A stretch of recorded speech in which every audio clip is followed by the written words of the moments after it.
Hello and welcome to the Kerry GAA website and Kerry GAA TV.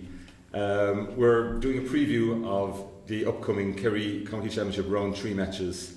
I'm joined this evening by two well-known personalities. I have Ger O'Connor, a famous face or a famous voice on the radio, but you can finally put a face to the voice, from Glenbeigh Glencar. And I'm joined by Harry O'Neill, former manager of Dr. Crokes and current selector with the Kerry Under-21s. So welcome this evening, boys. Thanks, John. Okay, so our there's 7 games coming up this weekend. Rapmore have a bye into the round 4, into the quarterfinals. So we'll start with the game back in Dingle. Dingle are playing Field Rangers. So what's your opinion on how the game will go? I suppose looking at it, I suppose a lot of people expected Dingle to struggle this year, and I probably would agree with that because I'm missing the 2 Guineas there. But it turned out that they won quite easily enough against the Kinmare district, and I suppose last year in the game between Dingle and Field Rangers for a time, Dingle got off to a brilliant start, but Field Rangers came back into the game in the second half, and in the end probably could have won the game. But looking at it this year, you'd have to say, I suppose, without the Guineas, that Field Rangers, but a club team again, and Harry would probably agree with this, a club team, you'd be looking for that bit of cohesiveness between them. Field Rangers, I suppose, against Mid-Kerry, Mid-Kerry wasn't at the game, but it has to be said, Mid-Kerry didn't play well on the day. Now Field Rangers put up a big score and won in extra time, but if I had to put my on the block, I would have to say maybe probably Dingle. Playing in Dingle, I think Dingle could see this one through. Harry? Yeah, well, just on that, both teams will probably be changed a little bit from the corresponding game last year, where, at the moment, Paul Gainey is injured and isn't likely to play the weekend. David Gainey is gone from the club now. He's after moving up the country, and just from what I can gather, Billy O'Connor mightn't start either. We all know what Billy did last year. He was a goal machine for them. So they're missing a lot of their scoring threat. And then when you look at Field Rangers, they're obviously missing the Fanood lads, which would give a big backbone to any team as well. So it'll be an interesting game. I think it's a very difficult one to predict because both teams are going, unsure probably of the form, but in fairness to Dingle, I think they got a sticky start in the league, and week by week in the games they're getting stronger and stronger, and they seem to be getting it together, and they have a lot of young talent coming through. They've very good minor teams and things like that. So I'd say they'll be basing that, and I know they're working very hard back there. So it depends on what Field Rangers team turns up the next day, and if the likes of Anthony Maher and the big names for them perform, then Field Rangers will have a chance. But in their home patch, Dingle are always very difficult to beat, and they might just sneak this one. Okay, very good. So 2 Field Rangers, or 2 for Dingle in that game. Okay, the second game on Saturday night is West Kerry versus St. Kieran's. Again, these 2 teams met in the second round last year, and Kieran's prevailed after extra time.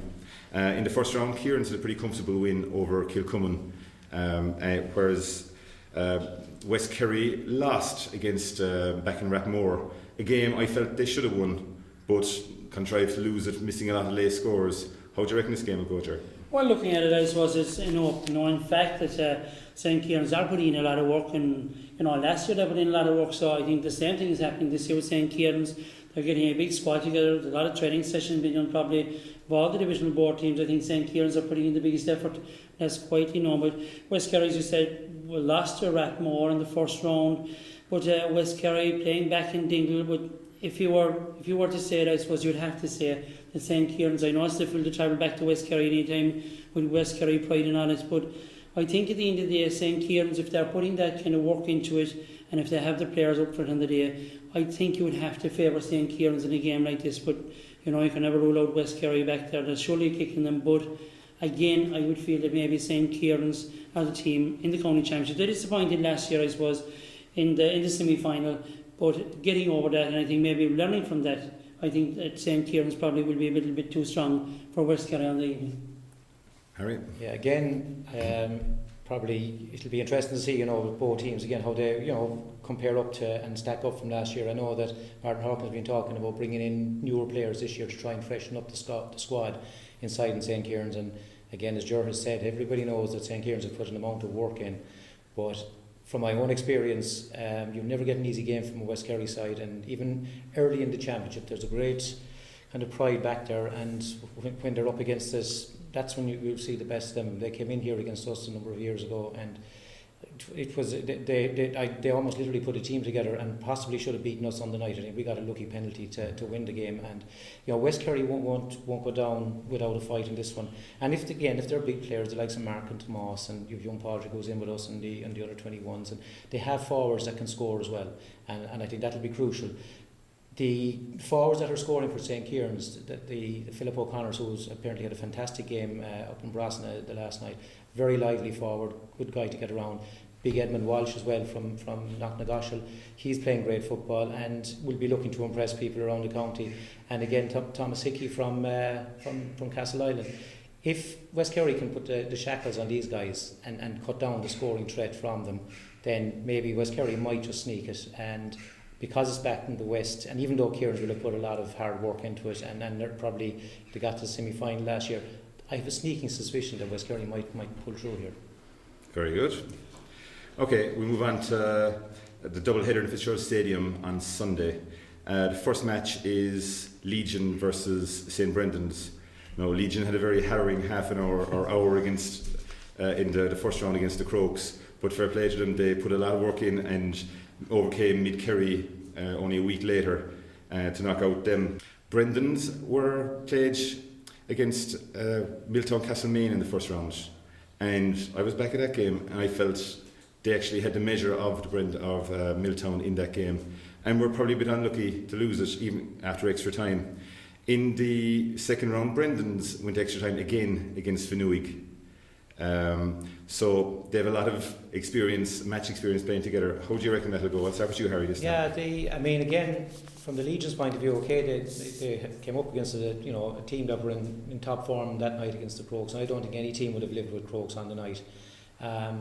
Secondly, for the Legion, from their point of view, they're building their team on a lot of very young players, and they would have been hoping that the bigger names, and these guys are still only 23 years of age, which was the likes of James O'Donoghue and Jonathan Lyne would have been the big players that they were going to build their team on, and it's looking like that maybe both of these players will be unavailable to them. Jonathan Lyne is definitely out, and it was plain enough for everyone to see that James O'Donoghue was struggling with a hamstring on Sunday, because he had to get treatment a number of times on the field, and 70 minutes in high intensity game like that, you just couldn't see his hamstring probably surviving out of that. So if they're missing the two of those, and then there's a number of guys like Chris Davies and Padraig Lucy are over in America, that's a lot of guys to lose out of a club team who are building at the moment.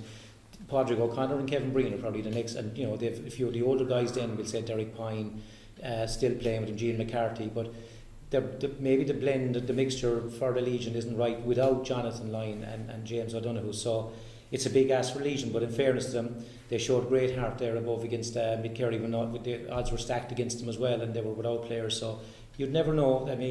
There's great spirit in the club, and I think that win over Mid Kerry will give them a big lift. St. Brendan's have got through two tough games. The fact that they've had to come through extra time twice. Okay, you might say that the form book doesn't stack up very well for them, that they've struggled in games, they've lost one and struggled to beat Finuig then in the next one. But the fact that Finuig are a dogged side, a tough side to beat, and if you can actually eke out a win against them in a tight match, you're doing something right. They have forwards that can punish you. The likes of, we all know about Alan O'Donoghue. He's a little red-haired guy there from Mitchell's. He can be lethal if he gets going, and has played some fantastic games for Brendan's over the years. David O'Callaghan, who was on the Kerry panel there for years. They have forwards. I don't know if David Cullity will be in with them this time. I think he missed the last game. Great link, terrible man to have inside. So they have a lot of footballers up front who can punish the Legion. And if it's a tight one to call, but I do think that in this case, I think the lack of the experienced guys, the likes of James and Jonathan Lyne, is going to tell against the Legion in this one, and I think Brendan's will probably come out of it. Not as easy as they think they will, but they might think they could against a weakened Legion, but I think they'll just come out on top.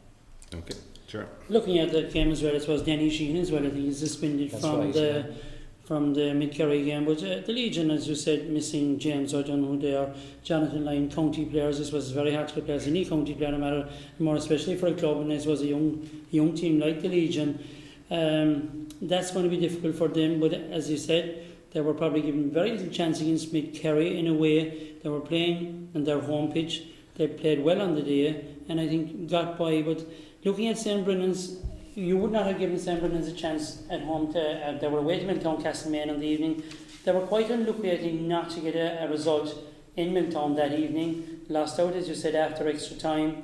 Then played Fenwick. I saw Fenwick playing St. Michael's Filemore.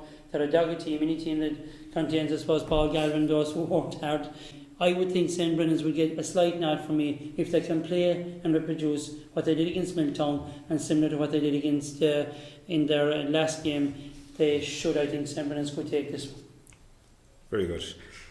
Following that game at 3:45 on Sunday is Crokes versus East Kerry. Crokes putting their title on the line again. As you said earlier, had a very comfortable first round win against the Legion. The same day, South Kerry gave East Kerry a bit of a lesson and were comfortable winners. But East Kerry, James Sheehan got his crew together and they went down to Kinmare and were fairly comfortable winners overall. How do you see this game going? I'll start with you, John. Well, looking at it, I suppose, to be honest, I mean, Dr. Crokes, where do you start and Harry beside me that guided them to their county championship victories? Dr. Crokes are a different team when you bring back into the county players. I mean, how many have done the Kerry panel? 5-6 players in the Kerry panel. You saw them there on Sunday. Fionn Fitzgerald came in. He added so much, I think, to the Kerry team there when he came in for the last 10 minutes, bursting up the field and leading to the score there. So you're looking at Dr. Crokes. As you said, James Sheehan regrouped his troops after the South Kerry game.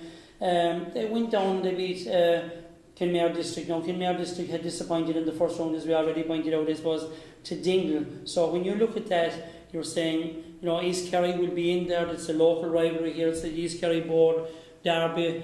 But I mean, it would be unfair to look anything beyond Dr. Crokes here in the Fitzgerald Stadium. I mean, Dr. Crokes playing, I presume that, you know, Dr. Crokes would have available all the Kerry players that played last week. And in any team, I think that contains Colin Cooper, where do you go and what you say. So I think I definitely have to give a big vote, I think, to Dr. Crokes. And I don't think there's many that won't. Harry? Yeah, I mean, again, this is a repeat of, I think, was it the quarterfinals last year. And as it turned out, East Kerry actually were the team that gave the Crokes probably their biggest scare throughout the whole championship. Jack Showers got a cracking goal he that did, day. yeah, and that put them into the driving seat for a while. And I think the final margin was only 6 points that day, which that was the closest that any team actually got, I think, to the Crokes last year. The Crokes just have been playing, you know, superb football all year long, particularly when they've had all their inter-county players in with them. I think an interesting battle will be out in the midfield area. I didn't get to see the whole of the South Kerry East Kerry game the last day, but what I saw of it, I saw all the second half and the end of the first half. Fintan Coffey gave a great performance out in the midfield, and if John Paul Brosnan or whoever's there with him, there'd be a formal partnership for anyone to try and tackle, and Ambrose and Johnny Buckley will have to be at their best out there to get at that. What might happen is that the scrappy ball might be very important, and if the Crokes aren't hungry and scrapping for ball, you know, East Kerry could get a grip out around that area, and they have forwards who can score. I mean, DJ Connor from Guinea Villa certainly knows where the posts are. Liam Brosnan is having a great year, and Mike Stam, he's coming back into it, and if his form improves, he knows where the posts are as well. They have forwards who can score, and if they can get enough of possession inside, then they could worry the Crokes. But from the East Kerry point of view, then is they probably need 12 backs to mark the Crokes 6 forwards. The Crokes forwards are moving very, very well at the moment. I mean, you're trying to curtail Dahi Casey, Brian Looney, Colin Cooper and Kieran O'Leary, you know, alone. Jamie Doolan is missing from the last game. He's off in the summer tour to America. But they have a very, very strong forward line. And Alan O'Sullivan has come in there from 2 assists and is fitting very well into the side as well. And he's a Trojan worker for Ireland that brings a lot to it. So for East Kerry, I don't know if they'll have enough backs to be able to plug all the holes that might be required. And just on all form, you would expect Crokes to come through this one. Okay, so no upset expected from either team. Okay, we'll move on to the third double header, this time in Carsavine. The first game is St. Michael's Filemore versus Austin Stacks. Ballyfilemore had a good win against Fenwick in the first round. And Stacks, on the scoreline, they had a good win over Shannon Rangers, but I think it was near the end. At half time, the scores were fairly close before the Stacks were now comfortable enough winners. How do you see that going? I'll start with you, Harry. Yeah, again, on this one, like Austin Stacks, the American summer tour thing, I think Stacks are going to take a little bit of a hit on this. I think Shane O'Callaghan, Darragh O'Brien and maybe Shane Carroll, there's a couple of players that are over in the States, and these are big forwards for them. And, you know, they may not have enough, you know, ready replacements there to do what I remember seeing Darragh O'Brien down below in Carrick last year, and the guy was just, he was magnificent down there. He fed off Kieran Donaghy. He scored some of the best scores I've seen. Got a fantastic goal, I think, that evening as well. So they'll miss that sort of guy, you know, and that's what the likes of the Stacks. They love having players like the Darragh O'Briens, those nippy corner forwards. Shane Callahan's work rate around the field is incredible. I don't think people appreciate what that guy does, and he's a fine footballer. They'll miss his work rate there as well. And Shane Carroll may not appear to have that same burst of energy, but my God, can he play? He has a left and a right foot that very few players around have. They'll miss all these sort of players. Filemore down below, they've been going well, and Jack O'Connor is inside with them as well, and they're planning away nicely, and I don't think they've had too many defections to America or anything like that. And even, like we'd say, Cian, Jack's own son, has been missing for Filemore for the last number of years with injuries and one thing or another. He's back playing with them, a very strong physical player who gives them a big presence. Now Ronan O'Connor, unfortunately, is missing for them, and he has been a huge player for Filemore over the years. They have Max Tiemann back lately now for their few games, former Kerry Minor, has a real presence up front. But he's been a presence, I suppose. Like again, if they have Max up to speed and with you know, getting his fitness right, I mean, he'll offer a huge. He's a great pair of hands and everything, and a big presence. If they get all the players that are available to them, with them, and down below in South Kerry, Filemore will be difficult to beat, I think, this weekend. And of all the games, you know, there's a couple of games that are really, really tight. I think this one is going to be a lot tighter than people expect. A hard one to call, and I don't know. I think that the two new managers, Stephen Stack is inside with the Stacks, and Jack is below giving a hand in Filemore, and they're going well in the league, and they're getting, even though they got a right good beating from Stacks in the county league there about a month ago. You know, maybe that was a little warning that they needed. With Stacks without the players and down below in South Kerry, even though Stacks did very well down there, I'd give maybe a hesitant one towards Filemore, that they might just sneak this one. Sure. Yeah, as Harry says, a very difficult game. In fact, my own cousin DJ Connors, I think he's selected there with Michael Filemore as well. But as Harry was saying there, Ronan O'Connor, both for Filemore, and I suppose South Kerry, you came up against him, Harry, with Dr. Crokes. He was a talisman leader, really. You know, he led South Kerry as well, even they had no son, but in the forward unit, he was the guy they looked up to a lot. Stacks, as he said, with the American content, that is a hard one, and as he said, Darragh O'Brien last year down there, cracking goal, got 3 points as well the same evening. Difficult place to go, of course, down to Carsavine. Michael Filemore are going to be up here trying the Jack factor as well there. He's going to be plotting and weaving, and it's I know the crowd seem to be on the pitch there, it's tight, and they will have plenty of vocal support down there. Michael Filemore are a team against Fenwick. I felt that even that they got off to a great start against Fenwick in the start, the first 10 minutes of the second half, they had their chances to come back into the game. They missed a goal chance. They could actually have lost the first round game down there. You know, it turned out that they won it by, I think, was it maybe 5 points or 6 points in the finish.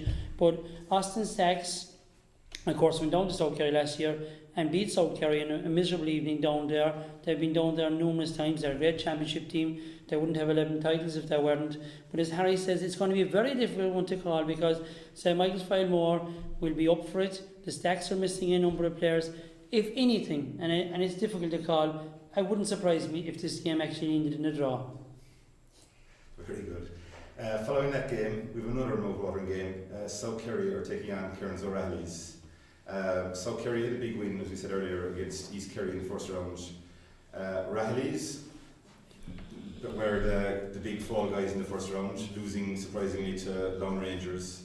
How do you see this go? I'll start with you, Harry. Yeah, this again is an intriguing contest. I mean, I'd say South Kerry are still hurting over last year down below when they were beaten by Stacks. They're very proud, divisional board. They have had great success over the last number of years. Declan O'Sullivan and Brian Sheehan are unbelievable men for their divisional board down there. They will drive, and I saw them inside here that the way they drove their players on.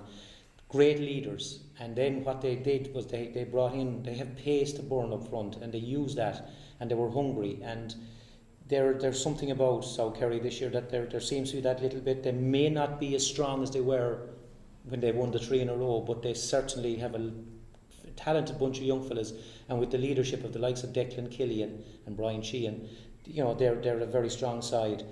Rahaleys are going down. Hopefully they'll have David Moore back in the pack with them this week, and Micheál Quirk out in the middle of the field. They should be able to buy themselves a lot of possession out there, which again, when you go through, I think Barry John Keane has gone for them as well, and he's a loss to them, because Barry John Keane is an outstanding club player, and I have no doubt that guy will come again in the inter-county scene as well. You just don't lose that talent. And Barry John Walsh, his back seems to be playing his best. Declan Quill, never lose it. He's a guy that will always score for you in championship. They have a lot of very, very good players. They have the likes of Jack Savage, who got man of the match inside here the last day. If their backs can tighten up and stick with the pace of the South Kerry forwards, then it'll be down for a very, very interesting game. But on this one, I just feel that Declan O'Sullivan, he's outstanding here, I thought, on Sunday, showing absolutely tremendous form. He's a great leader, and I think with himself, Brian and Killian, with the younger lads in there, I just feel that they might just pull this one out of the fire, but it will be a very close game. Looking at that game, South Kerry, of course, and I suppose defensive wise, I suppose with Killian there, and one guy very impressive when I've seen him play, saw him playing with Waterford, was Kevin O'Dwyer. He was in with the Kerry Jones thing maybe last year, maybe this year, but a super footballer and a great defender. So not alone have the attacking prowess of Declan O'Sullivan and these, and Brian Sheehan. I think Brian Sheehan probably is feeling that he has maybe a point to prove to Kerry selectors, that he was an all-star going back two years ago, and now he feels like, that where's my chance? And I think he will be looking at Brian Sheehan on Sunday, trying to show the Kerry selectors, and I think I hear that is in his head, to just get out there, show them, and let his football do the talking. Councillor Alice, I suppose, a loss in the first round to Lone Rangers. That was a surprise, because Lone Rangers have been affected by a number of people going to America. Councillor Alice won that game. Councillor Alice, I suppose, we saw Jack Savage here in the minor game Sunday. What a fantastic show. 10 points, 8 from frees, difficult frees. These weren't tap over frees. A young fella playing a Munster final inside here in Killarney, in front of his own people, pressure on him. He kicked some fantastic scores, and I think he's a leading light for Councillor Alice on Sunday. The loss of Barry John Keane, man with inter-county experience, very good footballer, lost a little bit of form, but as Harry said, no doubt this man will come back again when he turns to the fore. Maybe there's a little bit of a break, will do a guy like him good. But if you're looking at it, South Kerry, as he said, they're a team that hurted last year, that went down. They didn't play well now, had to be said, against Austin Stacks last year, down in Carsey, miserable evening and all that. But no excuses. Austin Stacks won fair and square on the day. South Kerry, I think this year, the young Dwyer, Stephen Dwyer, all these guys, Cornwallis, Killian Young, Brian Sheehan, you can reel them off. And if anyone is to challenge and have the talent in a district, I think South Kerry team with that kind of potential to challenge anybody if they're in the game. And I feel that South Kerry with home advantage on Sunday, trying to get back on track, trying to prove things. I think South Kerry will win this one. But I think Councillor Rahali's will go down there knowing they have nothing to really lose. They're going to go down there, they're going to put it up to South Kerry. But you'd have to say that South Kerry will probably come through this by 3 or 4 points. So, very good. 2 for South Kerry then. The final game is the derby, in the Meath Kerry derby. I'm sure you specialise in this derby between Milltown Castlemaine and Lone Rangers. As you said already, both came through their first round matches. Milltown had a bit of trouble getting over St Brendan's, and Lone Rangers got through against Kerry GAA. They met at the same stage this time last year, and it was a tough game, and Lone Rangers won it comfortably in the track by 7 points. I'll defer to you again, Joe, with the Meath Kerry knowledge. How do you reckon this game will go? Well, Milltown Castlemaine went into last year's county championship game. They were All Ireland Intermediate champions. I think they probably felt that that Lone Rangers are not the team of old. There's no point in saying. They've also been affected by people immigrating through. I suppose we all know the current conditions in this country, and people have had to immigrate. So that has affected the Lone Rangers club. You haven't had that amount of talent coming through to their senior ranks either. But last year, remember, Milltown, they were hot favourites, I think, going in. But as you say, local derbies, they were hot favourites going in. Lone Rangers weren't going to throw in the towel, and they're travelling over to Milltown for this game. And it's going to be tough on Peter Crowley. We all saw him here with Kerry on Sunday. I think young Kevin Flynn, and of course a team that contains Mike Frank Russell, he gets any chance in around goal, he will definitely make them pay. Milltown Castlemaine, good balanced team, and going living from Austin Stacks, of course, it's going there, and they're putting it together in Division 1. They're up there around the top of the division. They're fighting hard. They have the players. I mean, Twish, I suppose, still pulls the strings there inside in the full forward line. They have a lot of nice players. They have young Moriarty, these kind of players. They have Shane Murphy, the former Kerry minor captain. And of course they have the great, I suppose, goalkeeper in Joe Dolly. And I mean, Joe Dolly, I suppose, can field the ball about 3 feet over the crossbar. And a local derby in Milltown, you'd have to, I would go this, and I'd probably be shocked if anybody sees this in Mid-Kerry, but I think I'd have to go with the home team this time, Milltown Castlemaine, younger team, more hungry for it, looking for revenge.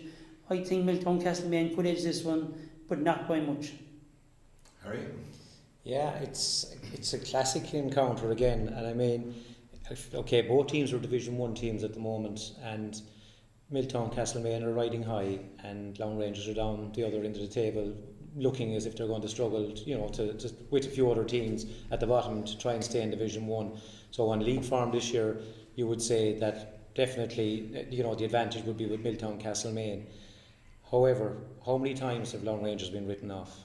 Year in, year out, fellas are saying they're finished, they're gone, and yet they're never gone. There is one thing about that club: they're a championship team, and they know how to win championship games. It's an amazing thing to have, but they went a couple of years in a row, they were being written off practically in every game, and yet they still managed to get to semi-finals year in, year out. They haven't managed to get to a final lately, but they're able to grind out victories like that. Having said that, Milltown Castlemaine, I think, will have been hurting from last year's defeat. I think they probably maybe underestimated Long Rangers a little bit when they went in against them. Wayne Quinlan factor. Wayne has a lot of experience in the county championship. He's been there with Stacks. He knows how to get teams that extra little bit out of them now, and maybe Milltown will benefit from that. It's a very, very delicately poised game, I think. I mean, Peter Crowley and with Kerry with Long Rangers and driving them from the back or wherever they want to play in midfield, you can play that guy anywhere and he'll drive them on. And like Mike Frank, I'd say Mike Frank could be playing football at 50 or 60, like he's that, that just seems to be the way he is, and he'll punish teams. And they have a lot of younger players, even though Long Rangers haven't had a lot of talent coming through, winning underage competitions, but they still seem to be able to bring out the best in the 2 or 3 players that they have. And it's great that they have the experienced guys, always like Mike Frank, and then to have 1 or 2 in the Kerry panel, and that will help them. How will it go? This is one where I think it has all the hallmarks of a draw. I think it'll probably just be a battle to the death in this one. I think there'll be a lot of kind of feeling, trying to tease each other out and not giving anything away, and it'll be a dour enough struggle. And I could see this one just being the one that they might have to go and fight another day in this one. Okay, great. Now, that concludes our third round championship preview. My thanks to Ger and Harry for their opinion. We might get them back next week and see how right or wrong they were in it. But we're hoping for a couple of good games of football anyway. There is a special offer with the county board where you can buy a €15 ticket from the county pavilion offices or from the Kerry GAA store. For €15, you'll get as many games as you can make over the weekend. So this is John C. O'Shea signing off from Kerry GAA TV. We hope you tune in again. Bye. Thank you.